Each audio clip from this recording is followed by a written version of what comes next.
नमस्कार। ESPN 9 news आप देख रहे हैं। आपके साथ मैं हूं अक्षय अग्रवाल। आम चुनाव शुरू हो चुके हैं। 2 चरणों का मतदान भी पूरा हो चुका है, जहां बीते शुक्रवार यानी 26 अप्रैल को देश के 18वीं लोकसभा के आम चुनावों के दूसरे चरण का 89 सीटों पर मतदान हुआ। लेकिन इसके तुरंत बाद ही दिल्ली में कांग्रेस को बड़ा झटका लगा। लंबे वक्त से पार्टी की प्रदेश में दिल्ली में कमान संभाल रहे अरविंदर सिंह लवली ने पार्टी पद से इस्तीफा दे दिया, या कहे कि पार्टी के प्रदेश अध्यक्ष के पद से इस्तीफा दे दिया।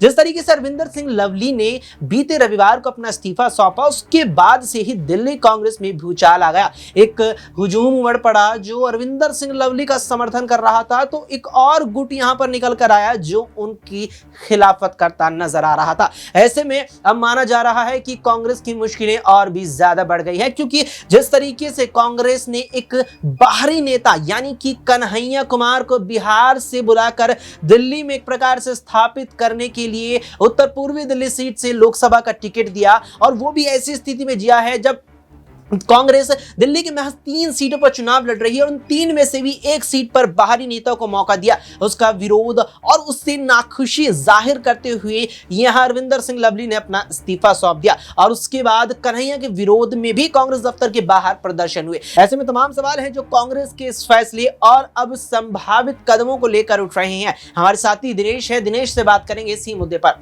दिनेश, जिस तरीके से देखने को मिला कि अरविंदर सिंह लवली का इस्तीफा है, लेकिन इस्तीफे से पहले ही कहीं ना कहीं कुछ बड़ा होने वाला है, इसकी भनक लग चुकी थी। कन्हैया कुमार को जिस तरीके से उत्तर पूर्वी दिल्ली सीट से पार्टी ने अपना उम्मीदवार बनाया, और विद्रोह की जो स्वर है कांग्रेस के दिल्ली संगठन में उठने लगी थी। क्या कन्हैया को दिल्ली लाने का फैसला कांग्रेस का अब गलत साबित होता नजर आ रहा है? देखिए अक्षय, दिल्ली जहां पर 7 लोकसभा की सीटें आती हैं, सीट शेयरिंग फॉर्मूले के तहत 4 सीटें कांग्रेस आम आदमी पार्टी चुनाव लड़ रही है और 3 सीटों पर कांग्रेस पार्टी चुनावी मैदान में उतर रही है।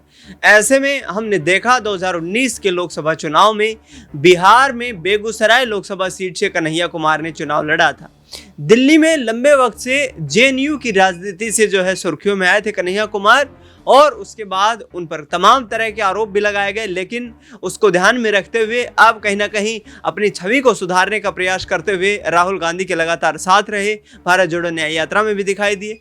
नतीजा ये हुआ कि कांग्रेस पार्टी ने उनको उत्तर पूर्वी दिल्ली लोकसभा सीट से मनोज तिवारी के खिलाफ चुनावी मैदान में उतार दिया।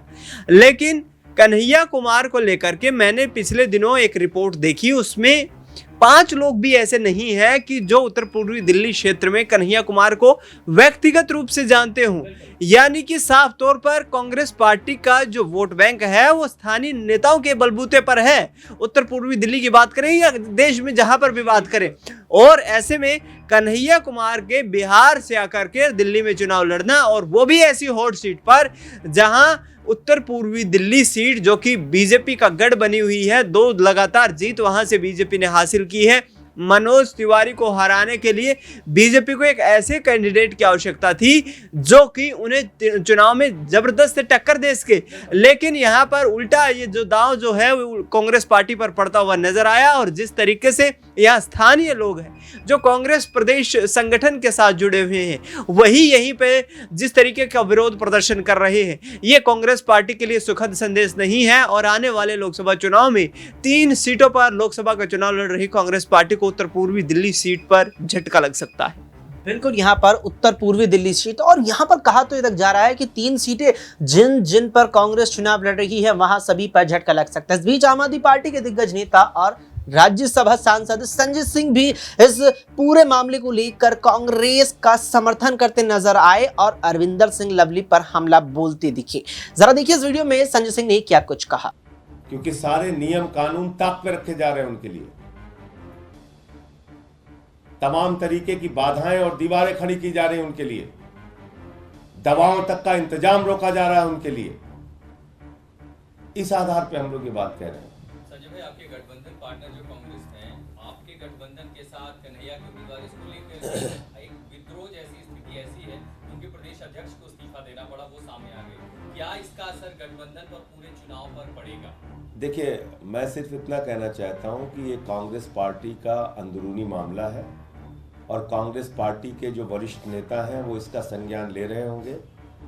और कल जैसा मैंने पढ़ा कि कांग्रेस के राष्ट्रीय अध्यक्ष मल्लिकार्जुन खड़गे जी ने कुछ नेताओं को जिम्मेदारी दी है कि जो लवली जी का इस्तीफा है उस पर बातचीत करके इसका कोई समाधान निकालें, तो हमें प्रतीक्षा करनी क्या चाहिए। गठबंधन पर किसी तरह का खतरा है इस तरह की विवाद की स्थिति होने के देखिए, ये चुनाव जनता लड़ रही है, दिल्ली में भी और देश में भी। और दिल्ली की जनता का एक सबसे बड़ा मुद्दा है उनके बेटे को, उनके भाई को, दिल्ली के बेटे को, जिसने बिजली, पानी, शिक्षा, चिकित्सा, बुजुर्गों की तीर्थ यात्रा से लेकर माताओं बहनों के लिए बस की फ्री यात्रा तक का इंतजाम किया, उसको जेल में डाल दिया गया है।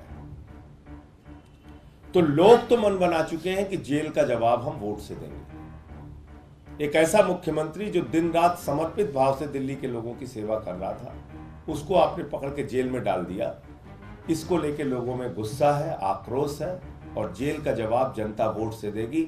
7 की 7 सीटें इंडिया गठबंधन जीतेगी, मैं ये बात। सुना आपने यहाँ पर आम आदमी पार्टी के संयोजकों में से एक माने जाने वाले संजय सिंह भी अरविंदर सिंह लवली पर कटाक्ष करते नजर आए। ऐसे में दिनेश, एक छोटा सा आखिरी सवाल मैं आपसे लेना चाहूंगा कि आपने जिक्र किया यहाँ पर कि कन्हैया कुमार को खुद 5 लोग भी व्यक्तिगत रूप से उत्तर पूर्वी दिल्ली में नहीं जानते हैं, और जो वोट उन्हें मिलता, अभी तो ये पूरी तरीके से तय नहीं है कि चुनाव लड़ेंगे या नहीं, या विरोध प्रदर्शन को देखते हुए कांग्रेस उनका नाम वापस ले लेगी यहाँ से। अगर वो चुनाव लड़ते हैं तो वहां पर जो वोट उन्हें मिलेगा वो कांग्रेस के क्षेत्रीय नेताओं के दम पर मिलेगा। क्या इसका मतलब ये मान लिया जाए कि कांग्रेस की जो सियासी जमीन बिल्कुल एक प्रकार से खत्म हुई है, बहुत ज्यादा यहां पर नीचे स्तर पर चली गई बीते 10-12 सालों में दिल्ली में, वो अब और भी ज्यादा नीचे चली जाएगी?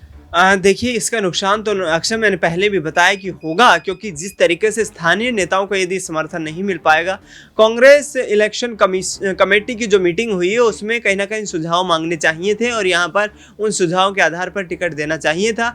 जैसे कि भारतीय जनता पार्टी तमाम चुनावी रणनीतियाँ तैयार करती है, पहले तमाम जगह पर जो है इंटरनल सर्वे करवाए जाते हैं, पार्टी को किसी कैंडिडेट को लेकर कोई एंटी इनकम्बेंसी तो दिखाई नहीं दे रही है, और उसके बाद प्रत्याशियों का ऐलान किया जाता है। तो ऐसे में प्रदेश संगठन के जितने भी नेता हैं उनसे सलाह मशविरा करके और कन्हैया कुमार के राजनीतिक भविष्य पर फैसला किया जाना चाहिए था। लेकिन ऐसे में अब जो टिकट मिली है, इससे कहीं ना कहीं कांग्रेस पार्टी अपना खोया हुआ वर्चस्व पाने की वापस कोशिश कर रही है। इसीलिए जो इंडिया गठबंधन है उसका गठन किया गया था, और अब ये जो फैसला किया गया है कन्हैया कुमार का, ये कहीं ना कहीं पार्टी संगठन के लिए मुश्किलों भरा हो सकता है, क्योंकि कन्हैया कुमार का राजनीतिक करियर उतना लंबा नहीं है। हम देखें तो छात्र राजनीति से जिंदगी की शुरुआत करते हैं, उसके बाद बिहार चले जाते हैं, वहां से चुनाव लड़ते हैं, जीत हासिल नहीं होती, दिल्ली वापस आ जाते हैं, कांग्रेस पार्टी में शामिल होते हैं, राहुल गांधी के साथ भारत जोड़ो न्याय यात्रा करते हैं, मजबूती के साथ चुनाव लड़ने का दावा करते हैं। और अब जो खबरें सामने आ रही हैं उनके मुताबिक अरविंदर सिंह लवली ने जिस तरीके से जो इस्तीफा दिया है प्रदेश अध्यक्ष पद से, उसके बाद अनिल चौधरी को फिर से प्रदेश अध्यक्ष की जिम्मेदारी देने की खबरें सामने आ रही हैं। तो ऐसे में ये देखना होगा कि क्या उत्तर पूर्वी दिल्ली लोकसभा सीट से प्रत्याशी का यहाँ पर जो है बदलाव किया जाएगा, क्योंकि हमने पिछले वक्त में भी देखा, और हाल ही में इन चुनाव में भी भारतीय जनता पार्टी की बात करें या फिर अन्य दलों की बात करें, तमाम लोगों ने जहां भी नेताओं के खिलाफ एंटी इनकम्बेंसी दिखाई दी है वहां पर प्रत्याशियों का जो है बदलाव किया। तो ऐसे में कांग्रेस पार्टी आगामी वक्त में कोई बड़ा फैसला ले सकती है। बिल्कुल, यहाँ पर कांग्रेस पार्टी आगामी वक्त में बड़ा फैसला ले सकती है इस रूप में कि कन्हैया कुमार को या तो वापस बिहार भेज दिया जाएगा, या फिर यही चीज जो है ये फैसला कायम रखते हुए प्रदेश अध्यक्ष एक ऐसा नेता देखने को मिलेगा जो और बेहतर तरीके से कमान संभाल सके। ये कांग्रेस के दृष्टिकोण से अब देखना होगा यहाँ पर कि क्या कुछ फैसला कांग्रेस लेती नजर आती है, और कैसा कन्हैया कुमार उत्तर पूर्वी दिल्ली में प्रदर्शन करते हैं। इस पर क्या राय है, क्या आपका मानना है, क्या आपकी प्रतिक्रिया इस पर है, कमेंट सेक्शन में कमेंट करके हमें जरूर बताएं। फिलहाल के लिए इस पेशकश में इतना ही। देश और दुनिया की तमाम खबरों के लिए देखते रहें SPN 9 न्यूज।